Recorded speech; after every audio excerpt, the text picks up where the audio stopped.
Our apologies, everyone. We are just about to restart the stream and attempt to fix some FPS issues before the start of the race. We will be right back with you. I think they've restarted qualifying.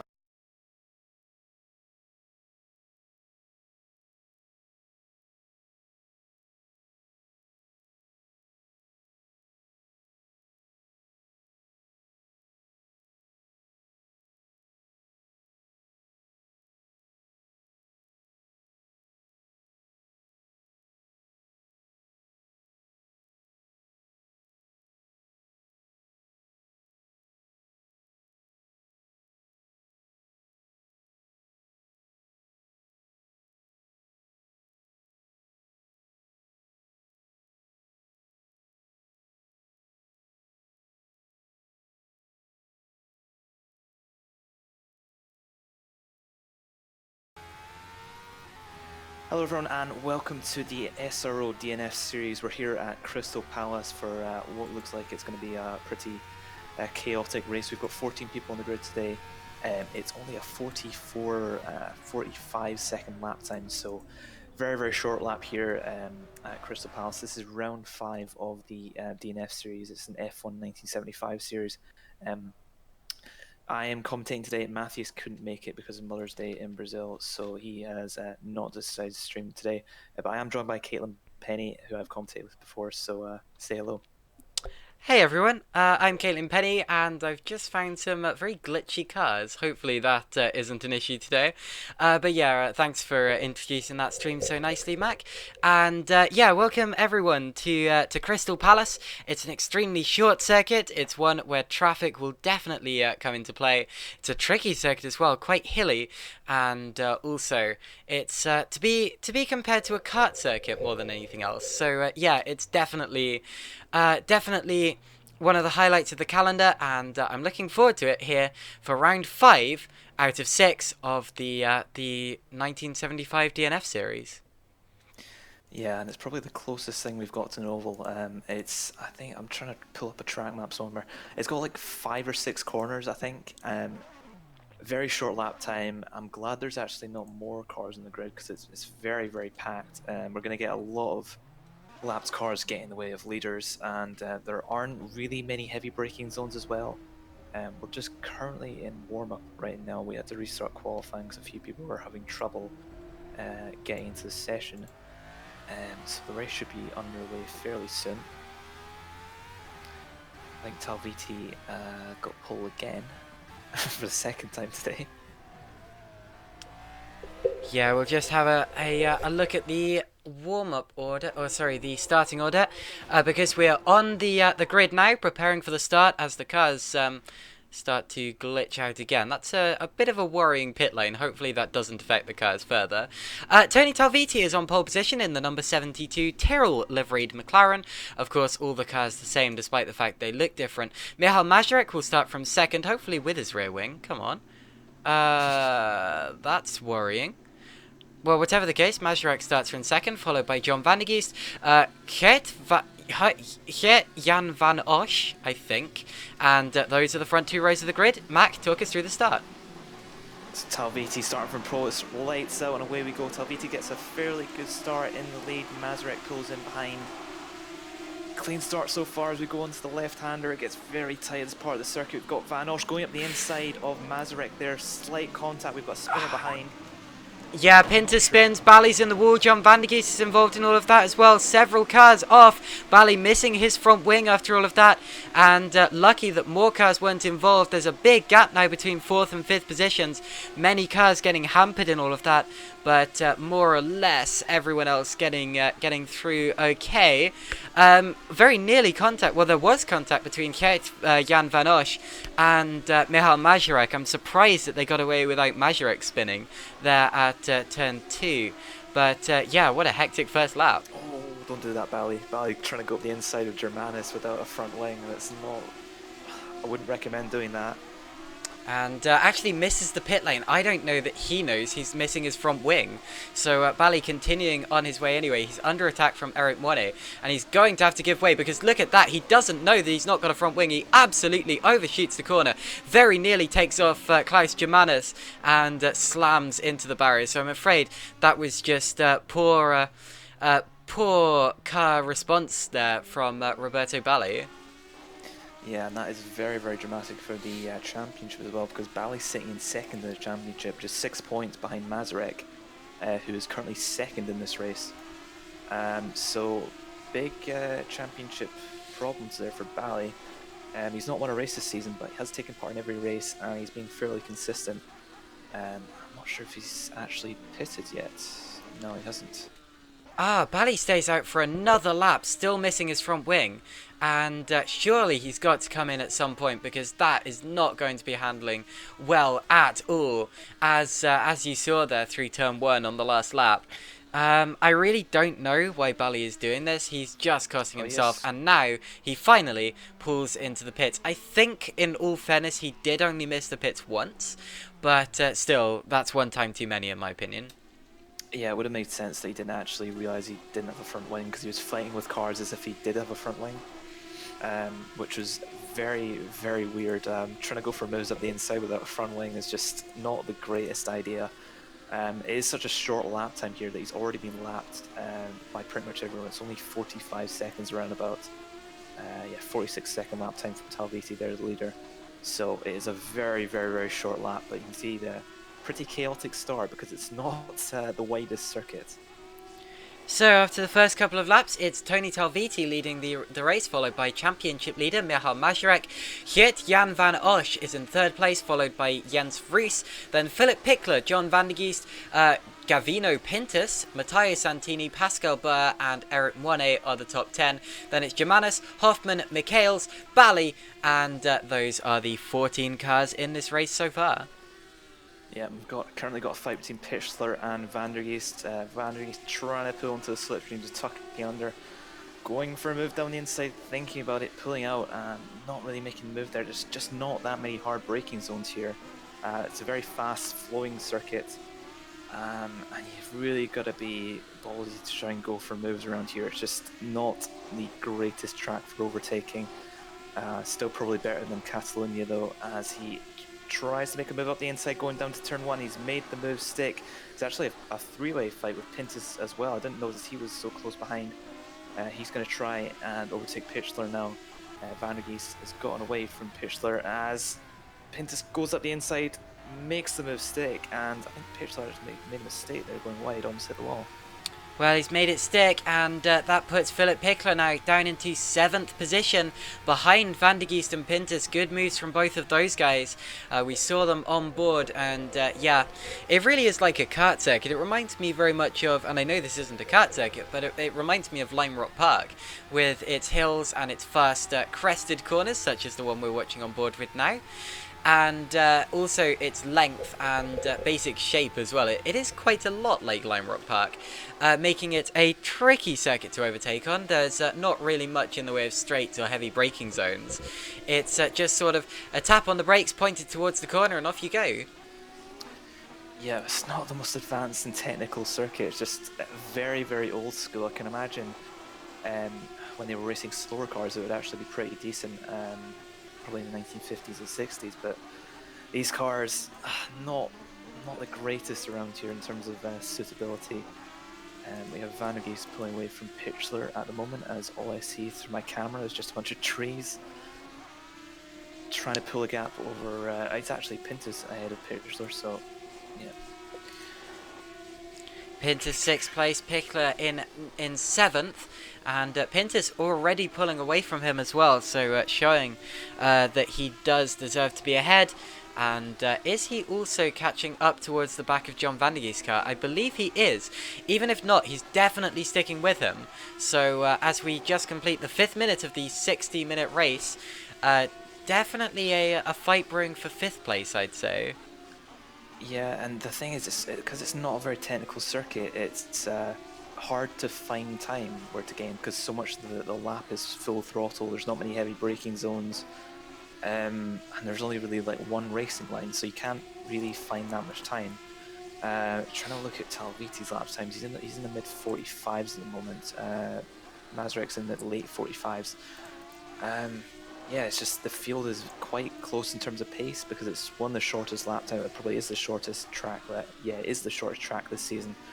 So yeah, it's just gonna be very, very difficult to try and make up time and get a pass. This Crystal Palace circuit in England opened in 1927. It was mainly for motorbikes at first, although then went on to host non-championship Grand Prix as well. The race lap record was set in 1972 by Mike Hailwood, in a Surtees Formula 2 car. I've just heard some crunch sound effects, so I'm just going to go back and check exactly who was affected by that.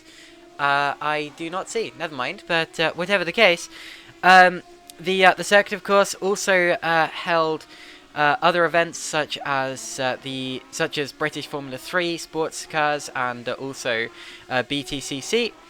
It was quite a renowned track for being very, very difficult and not really yielding much of a margin for error. And yeah, it was certainly a real driver's track, if nothing else, and was closed eventually due to lack of use.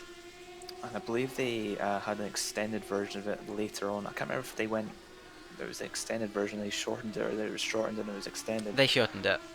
Yeah, so they did have an extended version, which we are not running. We were running the shortened version.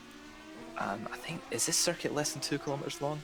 I believe it is. The actual track length, according to Wikipedia, is 2 kilometers long, pretty much exactly. So, yeah, that is roughly 1.39 miles. The infield section, the extended section, I'm not exactly sure where it turned off, but it went off on pre-existing paths and went around the lake in the middle of the circuit, and yeah, it was roughly 2 miles long. But yeah, on this shortened version of the circuit, F1 1975 cars, I'd say, looking surprisingly at home, despite the fact Formula 1, of course, never raced here, and despite the fact by the 1970s the cars were already very much outgrowing this track, and they definitely couldn't have held an F1 race here. I think that, I don't know, it just looks surprisingly right. Yeah, and I'm not sure how to describe it. Yeah, it kind of does, but I don't know. It's just, yeah, it's so short, this track. It's just crazy, especially for these cars. I can imagine, like, in the 60s, it would be almost perfect length and slower cars, but these cars are certainly, yeah, far too fast for it. We did have Pintus closing up to the back of Van der Geest. I think he's kept the gap about a second and a half. So maybe seeing a battle there. Yeah, that gap's remained relatively stagnant. I'm interested in Roberto Bali here, trying to make his way back through the order in terms of unlapping himself. He's on the back of Philip Bauer. He's just locked a wheel and gone slightly wide. But yeah, Bali definitely attempting to unlap himself to a few guys, and needs to do that before he can start catching up to the tail of the field. I doubt that he's going to be scoring points today. I believe, and correct me if I'm wrong, I believe that points go down to 6th position. I think there's more points than that. I believe most of the field gets points. You're absolutely right. I was thinking of the F1 1967 point scoring system. Yeah, indeed, everyone who finishes the race will score points, meaning it's absolutely right that Bali is continuing to fight.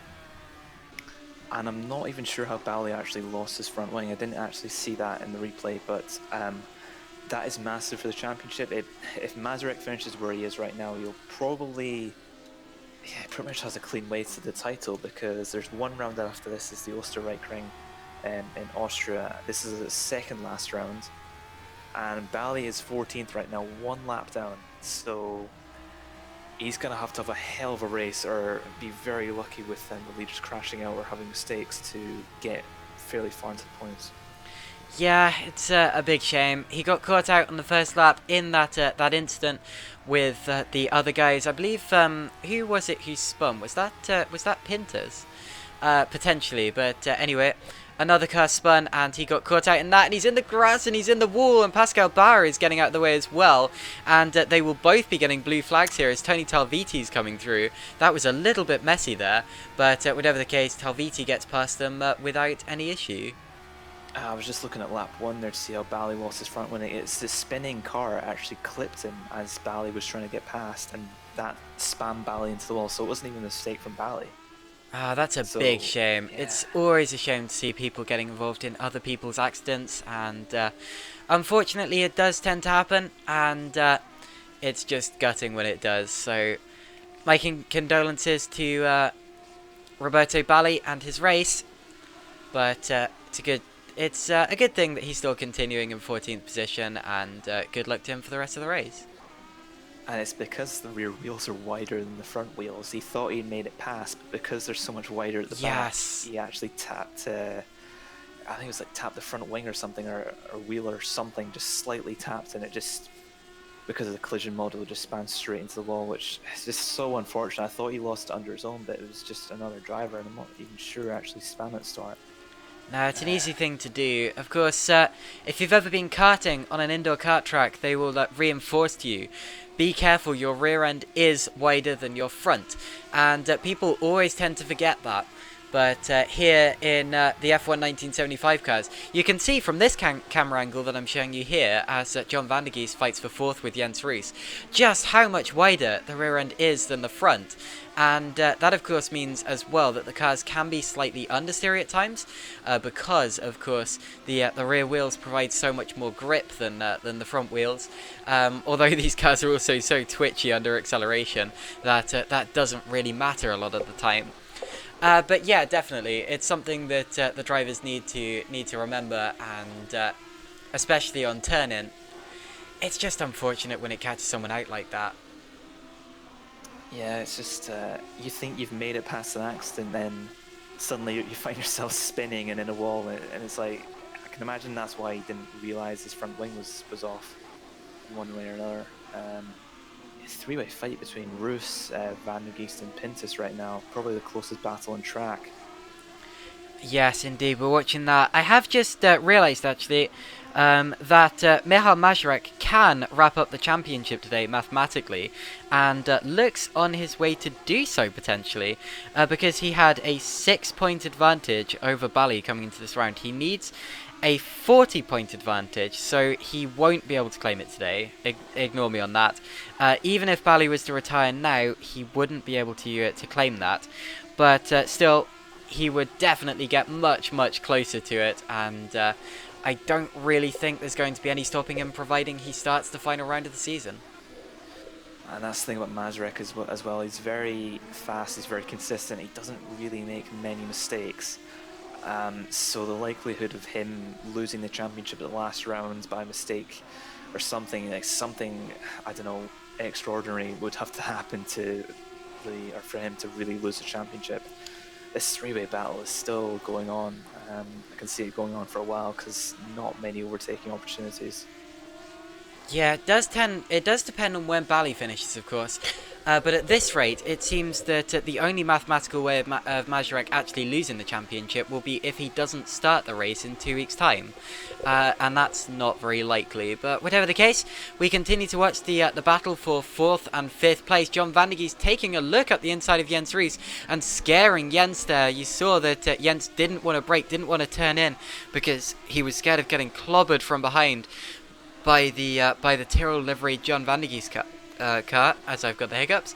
But yeah, Van der Geest still behind Roos for now, and he's going to be getting frustrated by this. Needs to just hang in behind Jens's car and try to force him into more mistakes, like the one we saw Roos making a lap ago. Also, Gavino Pintus is right behind them as well, and also took a slight look at John Van der Geest. This is a real accordion effect. As one driver slows down, they back the other drivers together, and much like the compression of an accordion, you'll often see that in the braking zone of corners as well. And you can see just how close these three cars are. But because of the lack of straights and because of the lack of seriously heavy braking zones, there's nowhere to get through. And they are coming up to traffic right now. It does get out of the way, but that's given Van der Geest an opportunity at the inside at turn 1. And they both go off! Oh no! Roos and Van der Geest into the barrier, and that is horrendous. Gavino Pintus up into 4th position. Van der Geest does get going in 5th. Does he have damage? Not that I can see. Meanwhile, Jens Roos returns from the wall as Hoffman's also in the barriers. And Roos, I'm afraid, does have damage. So Roos definitely coming off worse from that.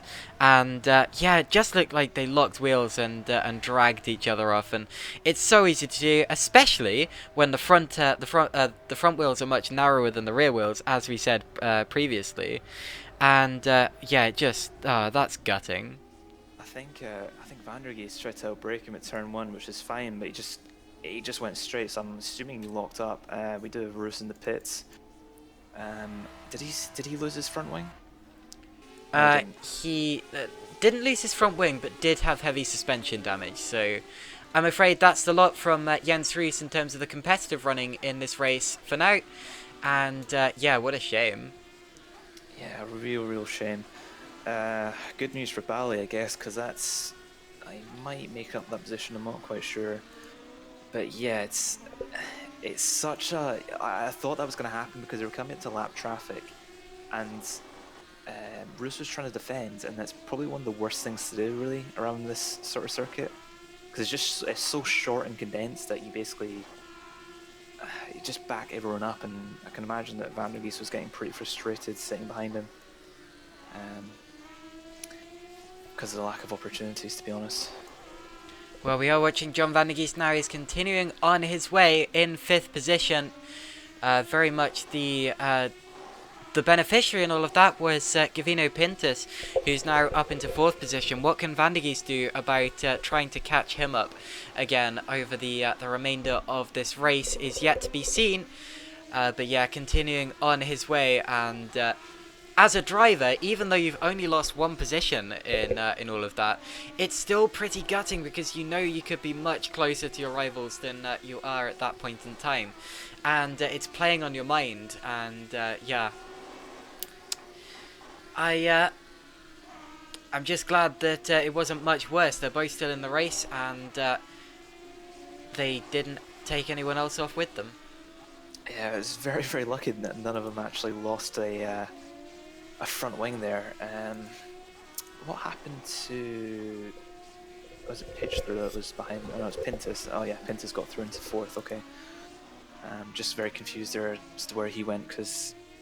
To be honest, like, Pintus was probably in the best position because he could have just waited for Van der Geest and Roos to make a mistake, or Van der Geest to get past Roos, and then that opens the gap for Pintus. So Pintus was probably in the best position in that to just see the accident and then get through. This is a great camera angle I've just found, behind the driver's helmet. And I've seen this this camera angle in real classic F1 as well.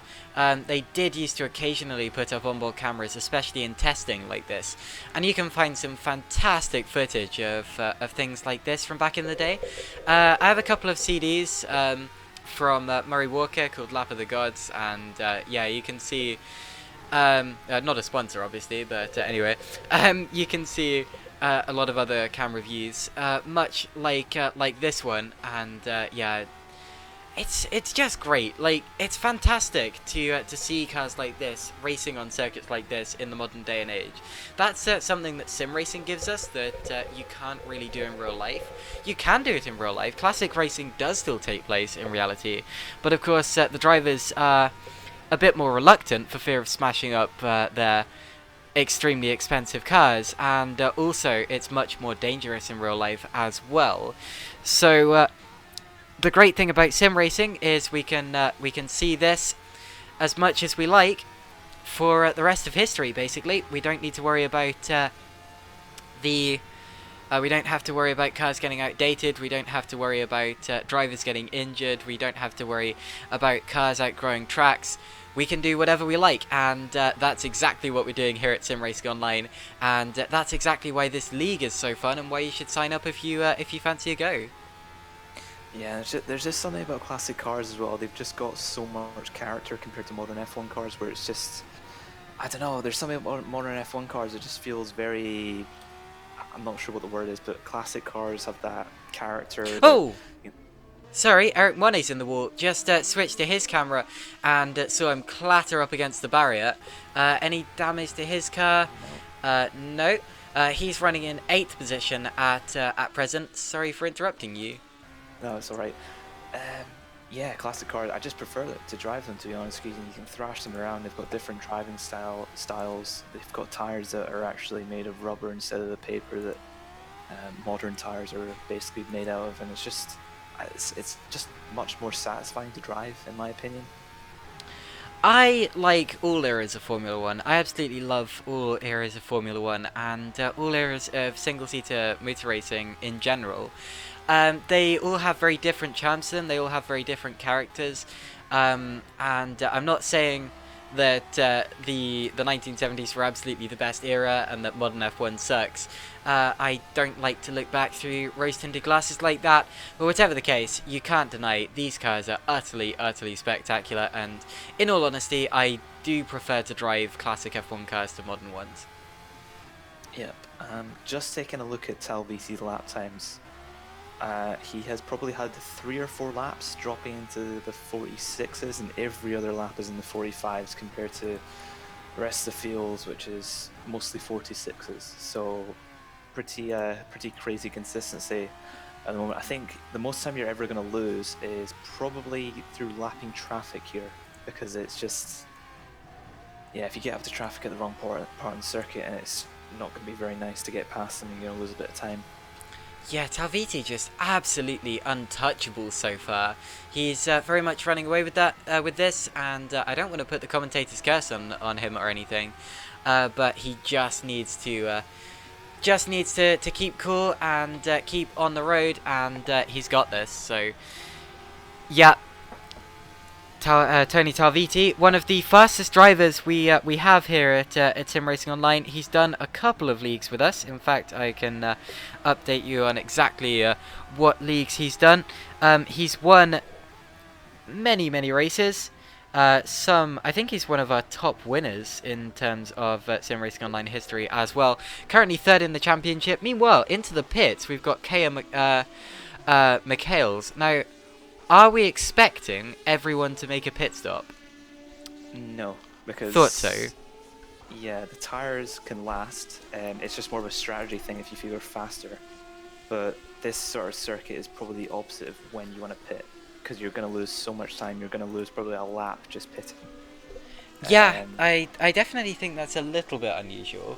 My first strategy of choice would definitely not be to make a pit stop.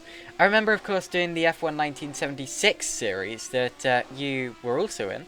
But anyway, I remember doing that, and the tyres were so solid. You could do the entire race and barely even feel them. I think the one exception to that was Zandvoort. Zandvoort was pretty tough on the tyres, but apart from that, you could very much just run the cars and not worry about it. That was 45 minutes though, which is why I was wondering, this race is 60 minutes. Is it much harder?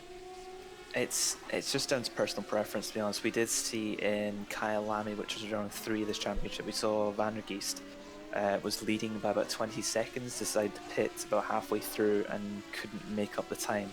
Because there's just no drop off in the tyre performance. It will feel a bit slidier, but the fuel at the same time will be coming down, so your lap times will stay about the same. So it's not really worth it unless you've got like damage or something that you want to repair and it's like costing you a lot of time or something. But it's not really worth it in the long run to pit. I have a list here of all of the series in SimRacingOnline that Tony Talviti has won races in. Are you ready for this? Go on. Okay, Formula 1 Championship 1988, Virtual Endurance Championship Season 3, Ferrari Challenge 2011, Scirocco V6 Cup, Kart Extreme 1998, UK TCR 2018 Series Formula 4, IndyCar 2014, Group C/Flat 6 Multiclass Endurance, Asian Le Mans Series, LMPC Sprint Challenge, European Touring Car Championship, Group C Honey Jar Series, Gear Multiclass Endurance, ACD Endurance Cup UK, RSS GT1 Series, ACD Formula BMW, and Radical SR3 Euro Cup. 3 of those series he won. That's quite an insane record. Yeah, as you can tell, Talviti, one of our most active drivers, one of our most successful drivers, and probably one of our top winners, if not potentially the top winner. Oh, spin for Santini. Oh, and also straight. Vicair Michiels, although they weren't involved with each other. Where's Santini? He's running 6th. Philip Pickler is missing his front wing. Now, okay, so Santini's 6th, Pickler's 7th, but they appear to be on different parts of the track. Obviously, everyone just suddenly skating off the road. That's weird. I'm just trying to find how Santini span there, because he got on the grass on the inside. That's a strange place to spin. There's like it's not even a curb, it's just a bit of grass on the run up to the finish line, start finish line, and he touched it and just span. That was, strange. Hit the wall as well. Do a pitch in the pits now. Yeah, he was getting in the way slightly there of Eric Monet and Jan van Osch, actually lapping Eric Monet there. But whatever the case, I've just noticed actually that Gavino Pintus has caught right up to the tail of Jan van Osch. So definitely, now he's been released from those 2 cars he had to fight his way past. He's really flying now and on the back of Jan van Osch's car. Yeah, he's just been closing the gap in slowly, lap by lap. Last time I looked, it was about 3 seconds, and he's pulled that gap down just lap after that. Of course, like, you're not really going to gain much time per lap, but there's going to be that many laps this race. There's a 60-minute race, and it's only 45-second lap time, so over 75 laps this race easily. So Good golly. Yeah. Gonna feel like a long race, I think, for the drivers, even though it's quite a short lap time. Got Pintus all over the back of Van Osch, though. Indeed, as we're approaching the halfway point in this race, Gavino Pintus has absolutely caught the back of Jan van Osch's car. Hjet's car, a very unique livery. It's pretty recognisable. If we have a look at it here, you have the ProDrive Technologies sign on the side of the car, and a very nice blue and black livery. Or is that navy blue actually in the middle? That looks more like navy blue to me, but whatever the case. Oh, until it gets into the sun, never mind. Whatever the case, great liveried car. And then behind, of course, you have the classic Marlboro McLaren liveried car from 1975, as driven by Jochen Mass and... Now, who was the other guy that year? 1975. Yeah. Trying to think back. Because it wasn't James Hunt, he was still at Hesketh, and... Or was it James Hunt for 75? No. I think it was probably still Fittipaldi. Yeah, Fittipaldi and Mass. Yeah, it was Fittipaldi. Okay. Jolly good. The problem that Pintus has at the moment is that this track doesn't have many straights. He's on a straight right now, but they're not long enough, and they don't have enough heavy braking zones at the end of them to really catch up. As he's gone wide and tapped the wall. Mistake from Pintus, and I was looking down at the time. He seems to have got away without any steering damage, but he's going to have to catch back up to the tail of Jan van Osch again. And yeah, just a little mistake. Did he just lock a brake or something? Yeah, just too fast into the corner. That's the thing with the circuit, you can't gain that much time, so you find yourself just trying to push as hard as you can, and the circuit kind of bites you back, and you go into the wall. He is caught up a little bit. He does seem to be faster than Van Osch, but not fast enough to get past. Meanwhile, Philip Pickler's having a spin. He's on the grass on the inside. Hopefully he can recover to the road without getting in anyone's way. He does so, but very nearly lose it again. and continues on his way. Yeah, Philip Pegler's been having a bit of a torrid time. He's very fast when he's on the road, and he was near the front of the order at the start, but I'm afraid has had a couple of incidents, and that was his most recent one. Yeah, he came into pits to repair damage, I believe, and lap after that was a 53-second lap, which for a 46-second lap is quite big, so I'm assuming he span. I think he's having trouble with warming up the tyres. These tyres tend to take a few laps to warm up and get in the proper operating range. Here we see Tony Talviti in the Tyrrell. Well, I say the Tyrrell, it looks like one, but it's deceptive. All of these cars identical, they're all McLarens, and that means, of course, that it's completely down to driver skill, both in terms of driving and also setup. I believe you can alter the setup, am I right? Yep. Jolly good. Yeah, comes completely down to driver skill, and Tony Talviti showing us that he's got driver skill in abundance today. And that gap between Talviti and Mazurek has been coming down quite fast. Has it? That gap used to be about 7-8 seconds, and now it's 3.5. So I think Talviti's just getting into a little bit of traffic at the moment. 3.1 now. Mazurek's had a spin. Oh no, Mazurek's lost it from second. Oh golly, what happened there? I'm just trying to see what happened there. Yeah, just talking about Talviti and Mazurek, and then Mazurek has a spin. That's a very tire in the grass. Another driver doing that. He's still got a gap to Jan van Osch, which is quite a mouthful. But whatever the case, that's going to knock his confidence slightly and possibly flat spot his tyres. Hopefully not. But you have to remember, although these tyres are very durable, they're also slick. So if you get a flat spot, that does affect you quite badly. But yeah, Michal Mazurek there, maybe just getting a little bit distracted. Yeah, just a simple mistake like that. A tire in the grass. When he was spinning, he did floor the throttle trying to do a 360 to avoid hitting the wall. He didn't hit it because it was a very narrow part of the circuit, but at least he tried to. And yeah, tap the wall, and then had to do about a 9-point turn just to try and turn the car around in that part of the circuit. So that's why he lost most of his time there. He did drop back about 10 seconds, not far enough to be in reach of Van Osch, but enough to really deny him the victory unless Talviti makes a mistake. We're watching on board with Jan van Osch. He gets a little bit of a twitch out of the final corner, but it's all done very nicely. You can hear, oh my goodness, you can hear Pintus's car behind him, and you just know he's right there and waiting to pounce. But of course, here, with the exception of maybe a little bit of mirror action, he won't be able to see him, and that means, of course, that it's going to be extremely tense in his driving position.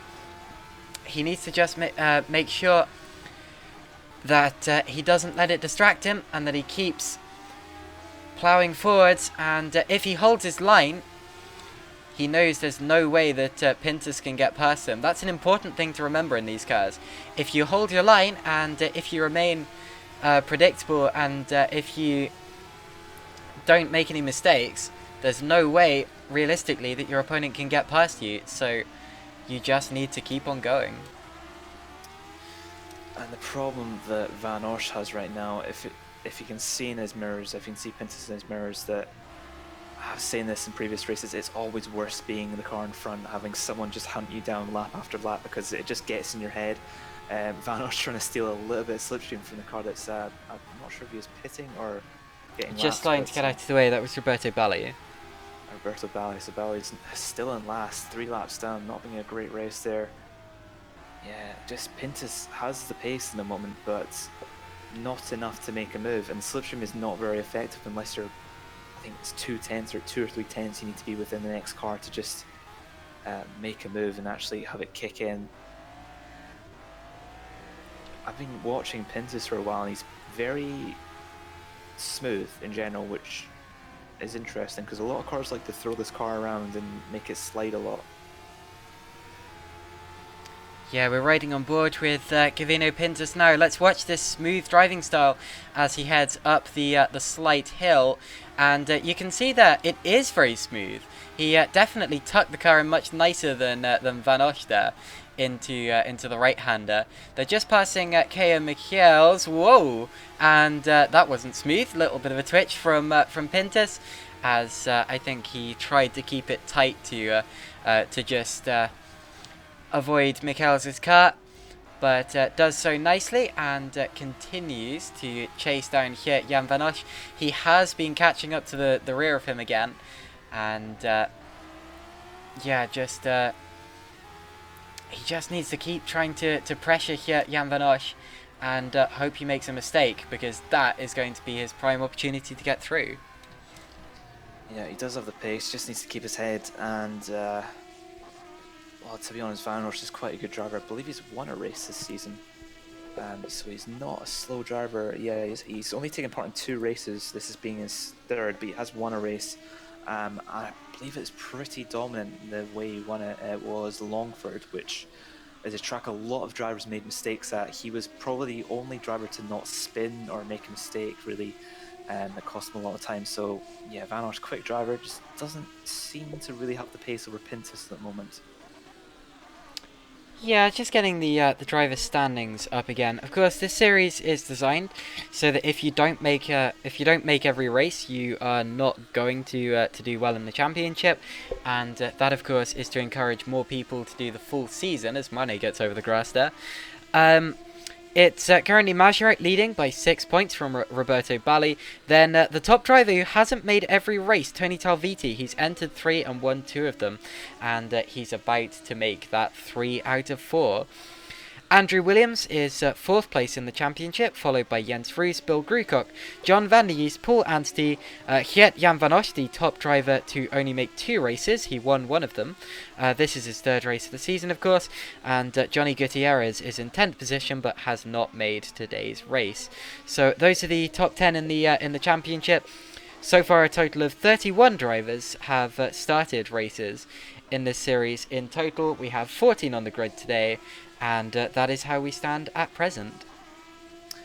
Yeah, it's a shame that Tony Talviti hasn't made every race so far, because if he did make every race, it would have been a really, really good championship fight, a 3-way fight between him, Bali and Mazurek for the title. That would have been really interesting to see. And you know, I think the last race I actually watched with Talviti was the endurance race that we commentate on, and he lapped everyone in the field, literally everyone in the field, which he did. I don't think I've ever seen in sim racing before. I was going to say, actually, if we look back up to this 3rd and 4th battle again, Pintus has been dropping. He's dropped a little way off the tail of Geert Jan van Osch. I wonder if he made a slight mistake, maybe. Just trying to look at his lap times. He has dropped back a little bit because he was within, I believe, a second, and now he's dropped back. His lap times are still pretty good, to be honest. I think Van Osch might have just picked up the pace. Van Osch very, very consistent, actually. 45.6, 45.7, 45.7, 45.7. So very consistent. Yeah, it's just Pintus been making a mistake here or there, just low 46s.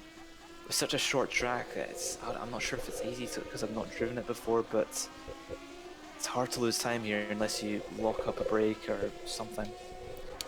Talking of well-designed retro liveries, have a look at Klaus Germanis' Chesterfield liveried car. That is very, very. It does look like a rest. Who's that? Oh, Kyle Michaels does a spin, tap someone, span someone. Who's that he just span? okay. Well, Michaels is still spinning. Or, I don't see who else was involved. If you could maybe get a replay of that, that would be great. Oh, it was Santini. Okay. Matteo Santini. Santini didn't even spin. He just tap wheeled. I thought he span.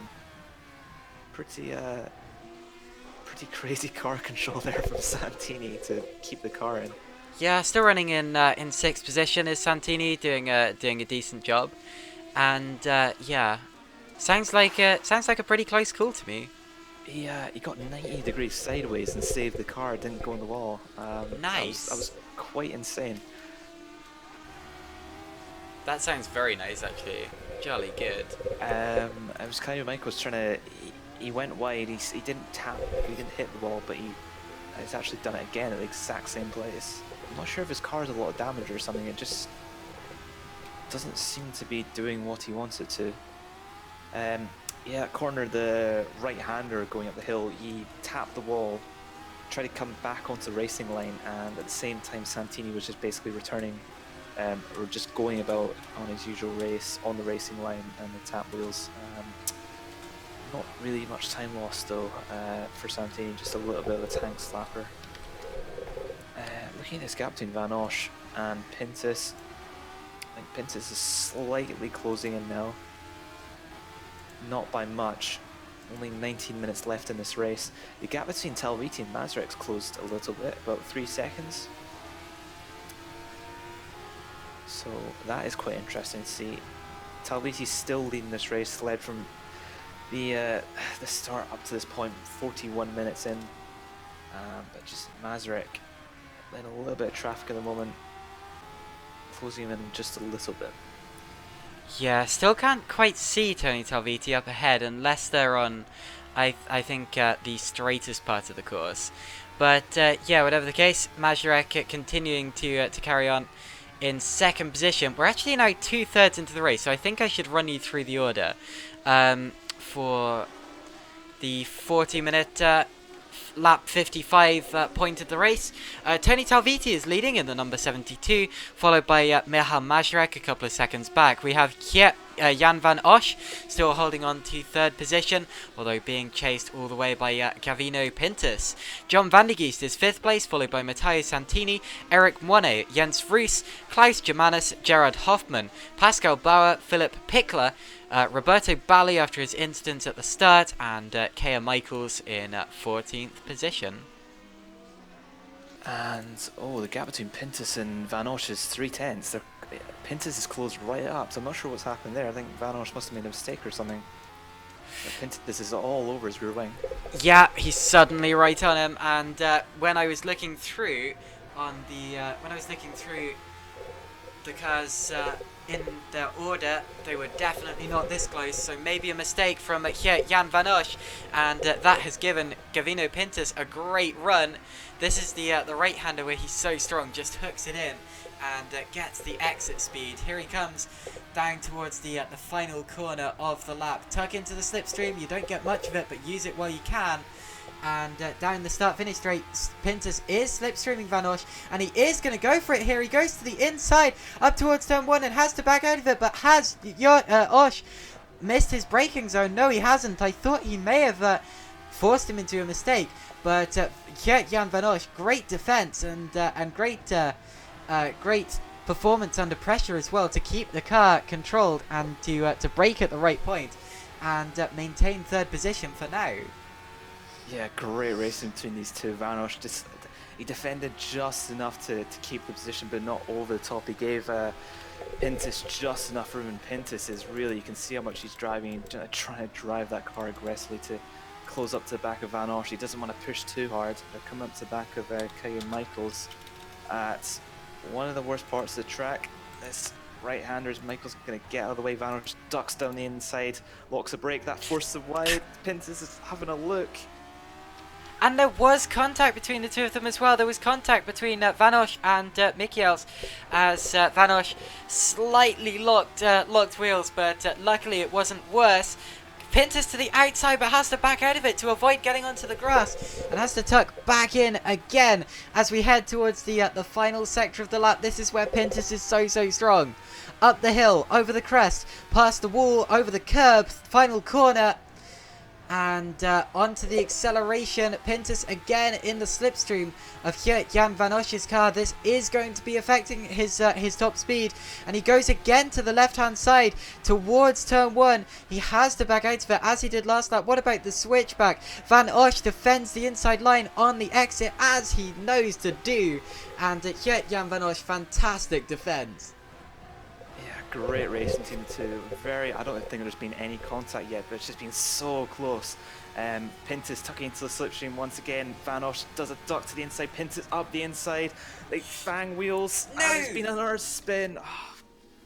And after all of that, they go around, and that is hugely, hugely disappointing.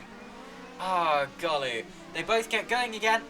John Vandergeest is alongside Pintus, and they're making contact again for 4th place. Michaels goes into the wall. John Vandergeest goes into the wall as well.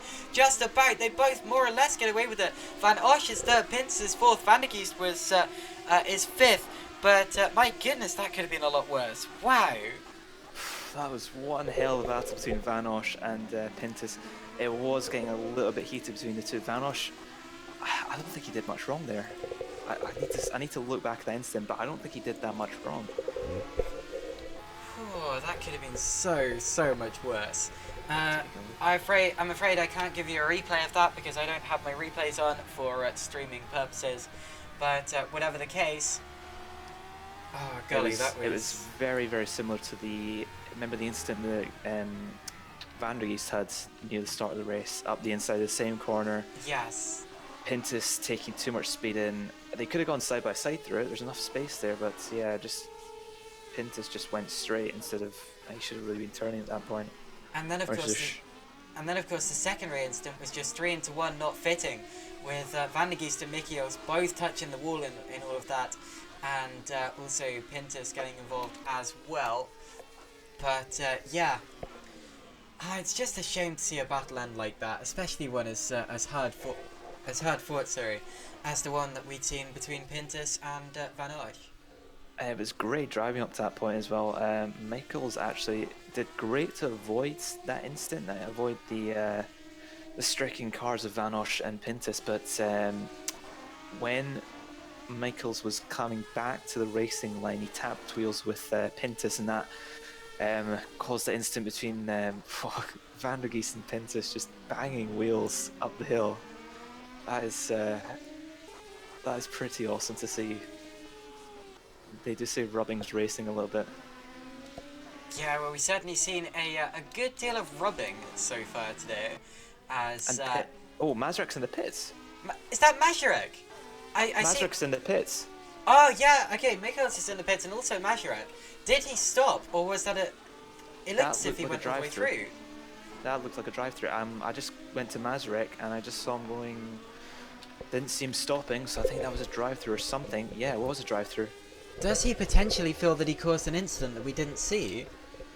Because they do advise you in SimRacingOnline, if you cause an incident, you are advised to give yourself a drive-through so they don't have to do things about it later.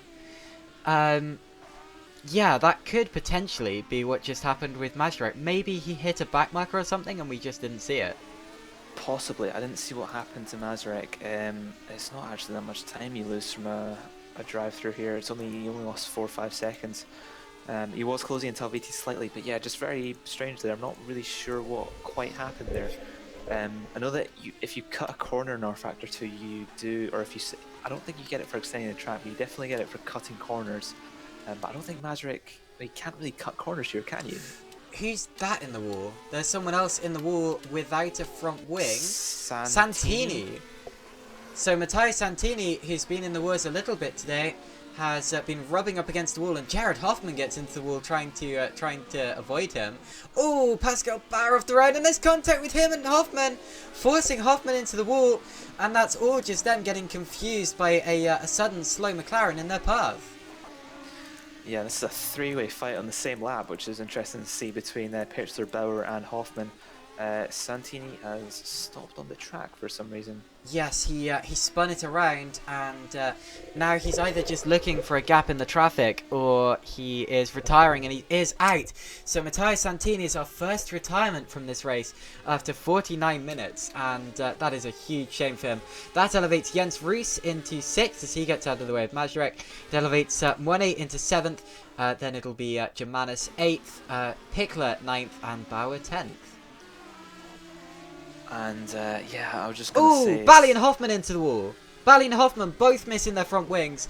Bally was already going slowly without a front wing, and suddenly Hoffman came through and found that he had to suddenly take avoiding action, spun it around and nosed it into the barrier. Suddenly some incidents happening. Yeah, it wouldn't really be right having a DNF series without any DNFs or Of crashes, to be course. honest. We do have a three-way fight between Van Osch, Pintus and Van der Geest. Pintus closed right up to the back of Van Osch once again. Pintus seems to have great pace, but he just can't make the move, and it just seems like it's just one of these tracks which is very, very hard to overtake on.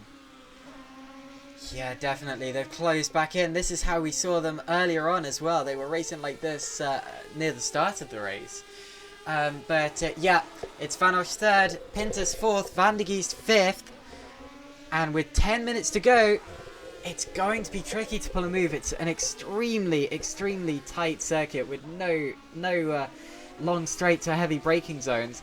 This is probably the best chance that people get of making a move down the pit straight towards turn 1 as Roberto Bali gets out of the way there. And as you can see, they just can't get close enough, and off. Well, Osh got very sideways. Pintus spins. Pintus is on the grass. Very nearly spins. Great save from Gavino Pintus. He didn't even lose 4th place in that. That was interesting. I was on board with Van Osch there, and he had a half spin. And I think Pintus must have been surprised by that because he almost spun himself, and I'm not sure how Van der Geest didn't get past there, but that was really interesting. I think these drivers are just pushing 100% now because they won. Well, Pintus and Van der Geest both won that podium position. That's fantastic. Pintus sliding his car out over the crest as he does, with John Van der Geest again in his slipstream. And Pintus has very quickly gone from being the hunter to being the hunted.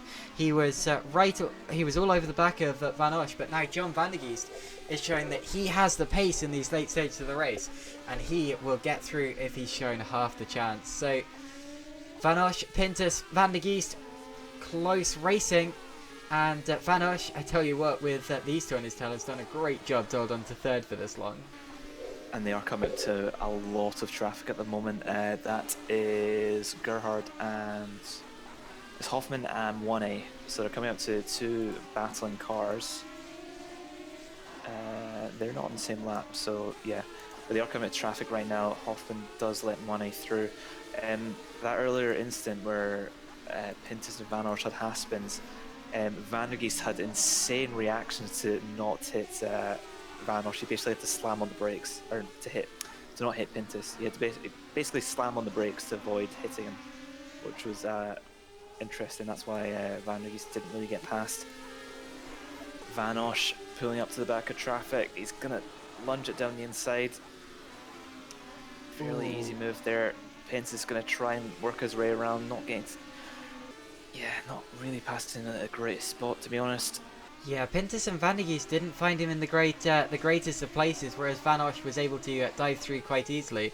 He managed to put a car between them, and that's no fault of Gerard Hoffman, but it was just a place on the track. And I tell you what, I told you that traffic would get involved today. I told you that would be a factor in this race.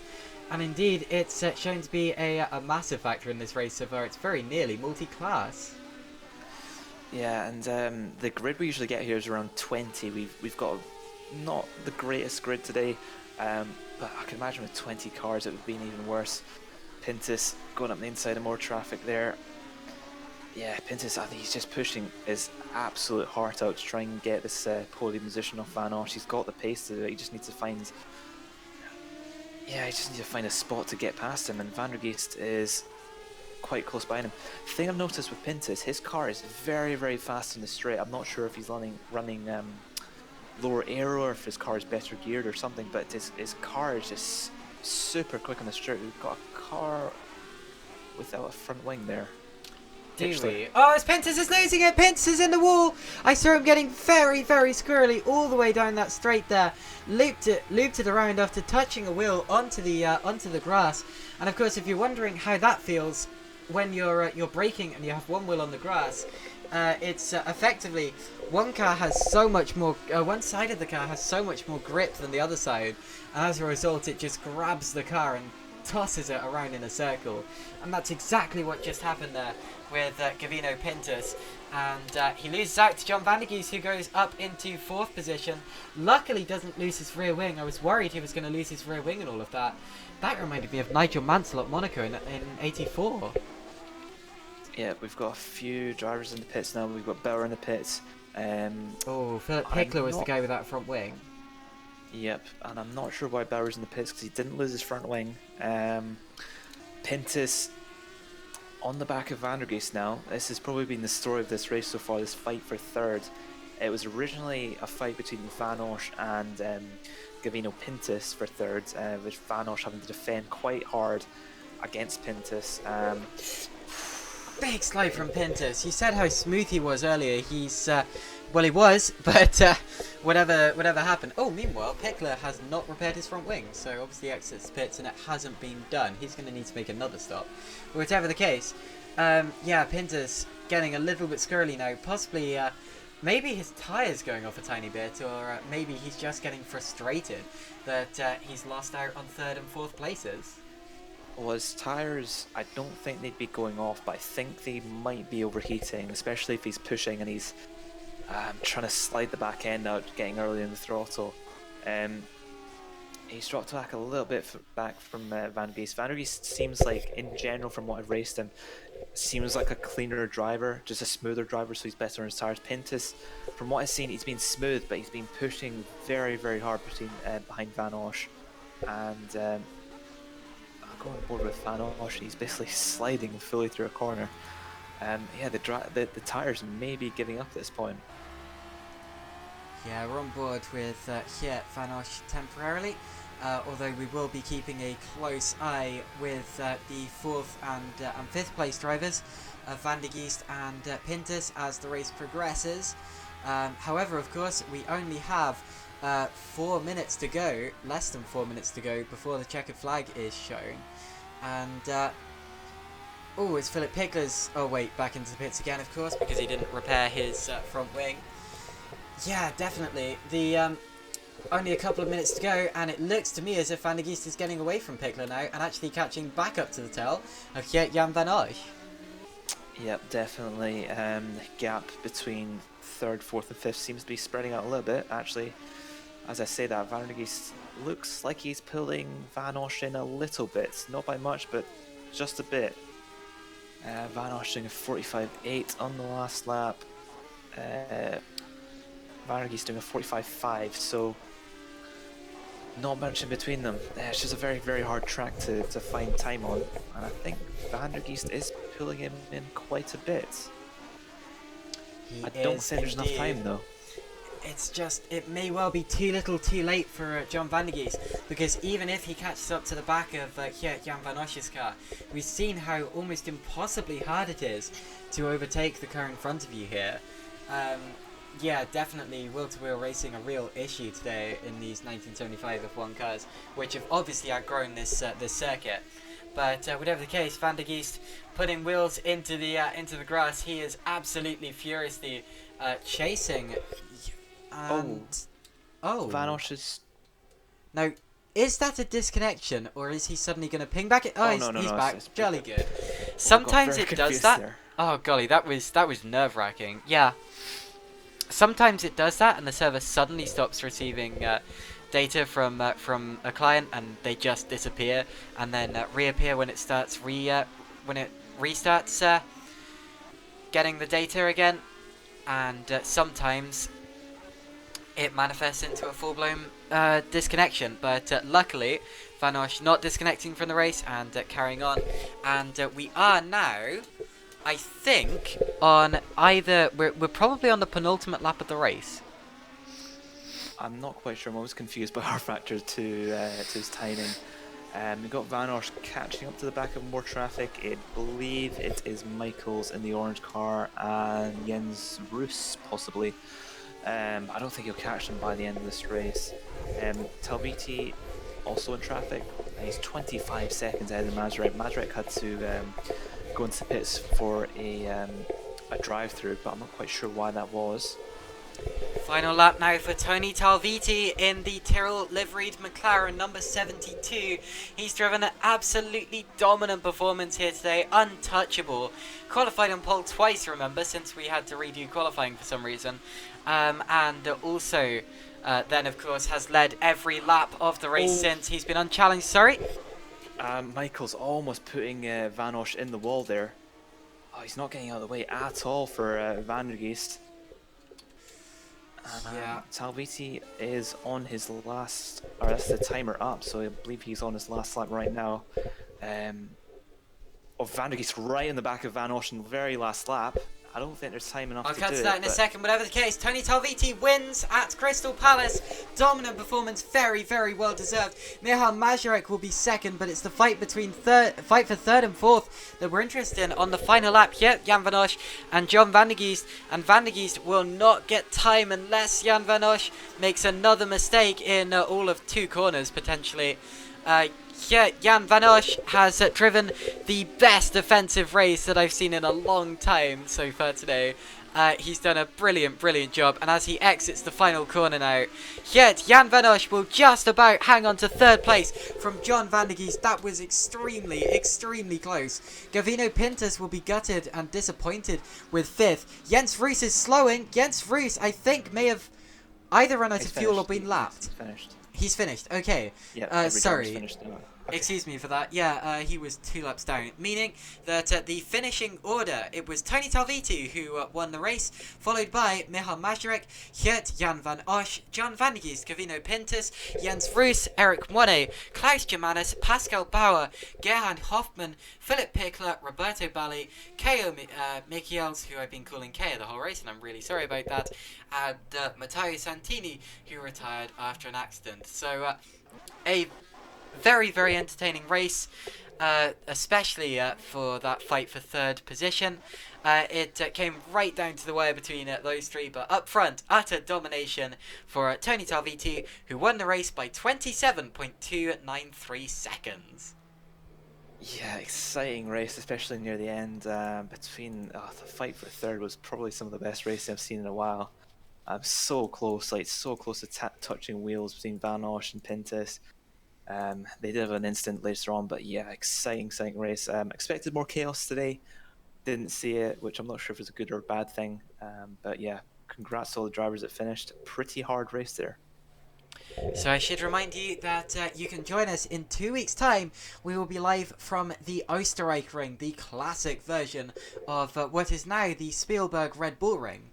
So definitely join us for that one. I know that I'm going to be interested by that. It's probably my favourite classic circuit, in all honesty.